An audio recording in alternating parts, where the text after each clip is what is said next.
It's your boy Indian Gooner in the house, back with another bang on video. Well, today's video is also more about the news and views about Arsenal. Well, make no mistake, if you're new to this channel, subscribe to the channel and hit that bell icon so you don't miss a beat. You don't miss any notifications or any videos that we post. There is a notifications coming up to you when you hit that bell icon. So make no mistake, you subscribe to the channel and hit that bell icon. If you're an Arsenal fan, it's a no-brainer, my friends, because obviously I think this channel provides you. It comes daily, and daily it provides you a lot of information about Arsenal. So today, what do we have today?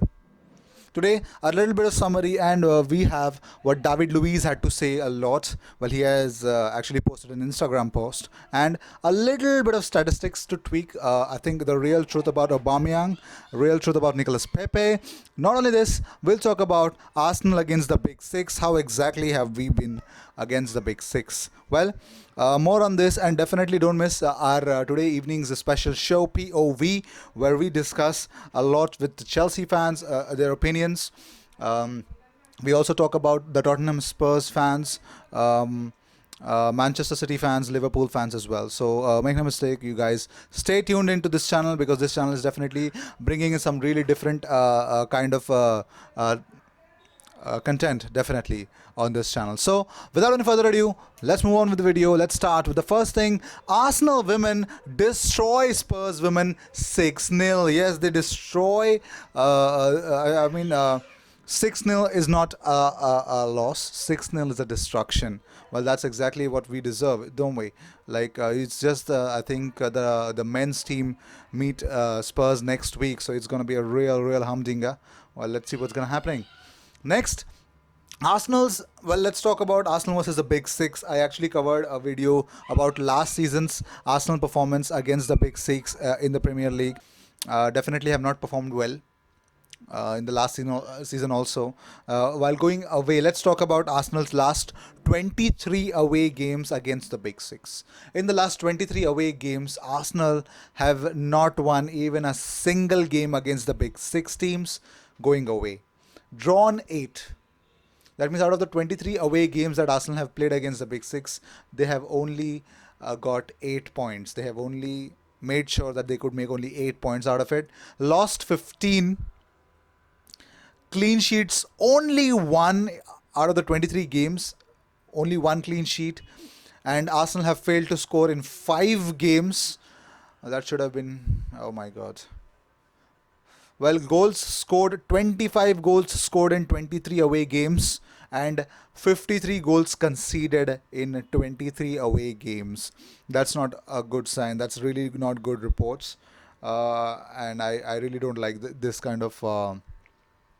this statistic is not really good if you're an Arsenal fan, because obviously I think I've got mixed reactions after that Liverpool game.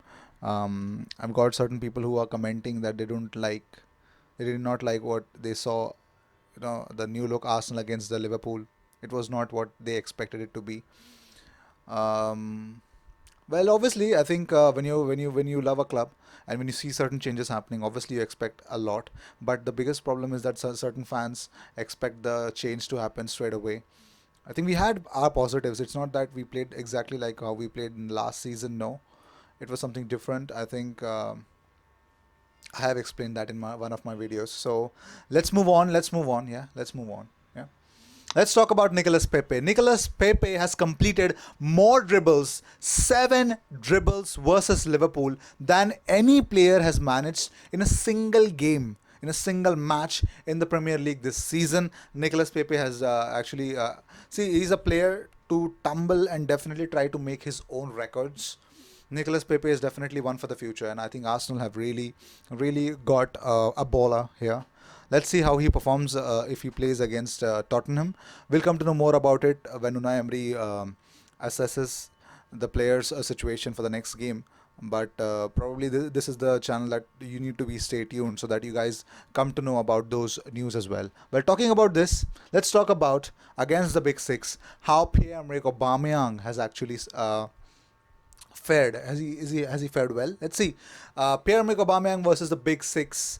In the 14 games that he has appeared in, he has scored only 3 goals. 3 goals against the Big Six. Versus others, well, he's played 38 games. 38 matches against the other teams, and scored 31 goals. Surely, Pierre-Emerick Aubameyang with this statistic is definitely not a big game player. So to start Aubameyang against the big teams, see the big teams are always wary of your biggest weapon, so they are ready. They have planned already for Pierre-Emerick Aubameyang. So you have to certainly obviously they have 2 3 plans against Aubameyang. They have not seen much of Pepe, and probably they have now against Liverpool, and they have played against Lacazette, but Lacazette makes a way. So I think Unai Emery has got to make sure that Lacazette and Aubameyang start together, even if Pepe does not start. But you got to start thinking that you have to make sure that you have to make these 3 guys the attacking trio. If I were the manager, I'd do that. I'd do that. But the problem is that fullback position is definitely messed up right now because Monreal is supposed to leave, and Kolasinac is the only left back option that we have. We could also fit in Chambers in that centre back position, so that we've got 3 defenders, and we definitely make sure that Kolasinac can be exploited as a wing back option. So will be Ainsley Maitland-Niles more attacking option. That makes real problems when you play against bigger teams, because you cannot implement your that kind of strategy against the big teams, because it allows their wingers to have more and more freedom to exploit more and more space. I don't think so. That's a very good idea. But let's see if that's going to happen or not. Let's talk about David Luiz. Well, David Luiz had a lot to say. I'll even tell you what he said in one of his Instagram accounts. He had posted something really after the Liverpool game. But let's talk about what he said in an interview. He said that we have to bring the number of goals down. I think if you concede a lot of goals, you cannot fight for the title. So this is one main thing we have to think about and try to reduce, and try to make the team stronger. Of course, I think I really agree with David Luiz here. It's his job. Well, he's been bought into Arsenal to reduce the amount of goals. And right now, I think Arsenal have scored 4 goals and have given away 4 goals as well. That means the goal difference is 0. So I think I expect Arsenal attack to score more goals, and I expect David Luiz has come. Well, not we should not concede the same amount of goals last season. So I believe even against the bigger teams, I think we have reduced the 2 goals compared to last season at Anfield. So I think we need to perform. We need to show a bigger mentality, and I think with this kind of approach, with this kind of words that you can hear from your defender, I think he can back these words up in the next game against Tottenham and keep a clean sheet if that's the case, because I think this is a home game, and I think we won the last game. We did not keep a clean sheet last season, but I hope we can this season. Let's see what's going to happen. Further, he said that it is not just about me. It is not just about the defenders. It is about the mentality of the team. Football is like that. Every week is a new history, and we have to try and learn and improve our game. Well, that's really great to see, because I think David Luiz makes a very important point here. Well, I think with all this, I think he's definitely trying to take more and more responsibility for the failures that they had against Liverpool. There was a very different aspect to the game, and every aspect of the game where David Luiz failed to perform, or probably gave away the penalty. There are certain 2 to 3 key aspects where he could have played much better, or where the decisions could have been somewhere else if VAR was not there. But where it's actually unlucky. I'd say we were unlucky to it was 2-0. If it was 1-0 and they would have tried more, I think we would have definitely tried to get something different about from the match. But it all happened all of a sudden. So David Luiz couldn't control that.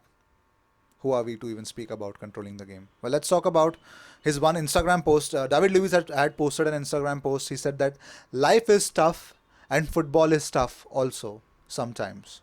But I know one thing, I will never give up. Was always like that in my life. I came here with a goal, and I will fight until the end for that. Thank you for the fans for all the support. I will never hide winning or losing. Guys, this is a very big mentality, and I can expect this thing from David Luiz, because he's won titles in different parts of Europe. but he's been with Chelsea, he's been winning. So I think this is the difference between the mentality. You can see your ex Arsenal player going to Bordeaux and changing the jersey, the mentality there and the mentality here of David Luiz coming to Arsenal. It's really different. And obviously, what differs from a champion and a team that has not won is only the mentality. And I believe the talent is there everywhere. So the mentality is definitely has come to Arsenal with David Luiz coming to Arsenal. But not only this, I think Aubameyang has definitely not been the biggest asset against the bigger teams. So I think the reverse fixture against Liverpool at the Emirates is definitely going to be a cracker of a game, because I think we would definitely had exploited a lot of Nicolas Pepe's talent, and definitely we would have Kieran Tierney back then. We would also have Hector Bellerin, Rob Holding back then. So I think without having our big guns, without having our biggest assets at a specific regular positions, we have players who are playing out of their position. We have players who are aged in that position. So I think, yeah, we had our uncertainties, but I think we got to take some positives. Expect nothing much from the team. Obviously, we as fans definitely want Arsenal to win every game. We do, because we are the only unbeaten side to win a Premier League. So we have that mentality, but I think we have to accept the reality as well. And reality is going to hit us really hard when it hits you. It's really hard, and it hits you in front of a lot of people. So it's always the case. But more on this case, I think definitely taking responsibility and showing it up in the next game. The next game, if you win, if Arsenal keep a clean sheet and destroy Tottenham, everyone will forget the Liverpool 3-1 loss. I bet you on that. I really bet you on that. So I think, and most importantly, Tottenham lost to Newcastle 1-0 at home. At home, Steve Bruce won an away game. I was so critical about Steve Bruce. I also thought that though Newcastle have invested a lot, I still believe that Newcastle will be relegated, and before that, Steve Bruce will be fired. But I don't know. Now, I think even Rafa Benitez had a very important victories during his second last season with Newcastle. He had important victories against Arsenal and bigger teams. So I really expect, Newcastle to. I want to see now. I'm skeptical if Newcastle will be relegated or not. But make no mistake, Tottenham without Eriksen, and without Eriksen with proper channelized mentality, are definitely into the drains. Let's see what's gonna happen. I think maybe it was August. Probably Harry Kane couldn't score, but they had an obvious penalty which was not given. They deserve it, don't they? I think we give away a penalty. They don't get a penalty. I think karma strikes in very different ways, isn't it? Well, not only this, make no mistake, you be a part of POV today evening, a very interesting concept which has not been done by anyone in the football YouTube community. I think you guys can definitely rejoice on it, and I think you guys will definitely like it. A different concept. We have a lot of opinions from the internet taken up from Chelsea fans, from Manchester United. Oh no, I don't think so. Manchester United fans are invited. Just like like everyone, they didn't make the top four. But talking about City fans, Liverpool fans, Chelsea fans, and Spurs fans all have made it, and definitely being a part of this interview, it's going to be really special today. So, guys, don't forget to stay tuned to this channel, the Indian Gooner. Make no mistake, subscribe to the channel, hit that bell icon, and I'll see you in my next video. Cheers.